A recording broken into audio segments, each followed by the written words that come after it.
Nissan to eh. Z20 pa, Z20 yan. Z20. Ni 7. Ito yung kanyang timing chain. Ayun, matibay naman siya. Hindi pa nagkapalit ng timing chain ito eh. Okay pa naman, dynamic naman kasi siya. Basta, ang sa timing chain na naman mga bossing, wag nyo lang siyang patutuyo na langis. Basta may langis lang siya. Sapat na yan, gills sa gills na yan. Ayan, lagyan natin langis para goods. And then after that, check natin. Tingnan dito. Ayun, nakita niya. Okay na, baba lang yan. Diba? Gills na marami. Busin natin para ano. Ganda naman eh.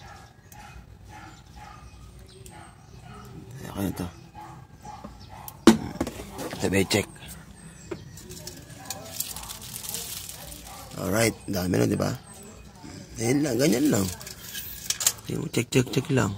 Ay, timing chain ko. Basta wag lang siyang matuyuan. Ang problema, long lasting yan.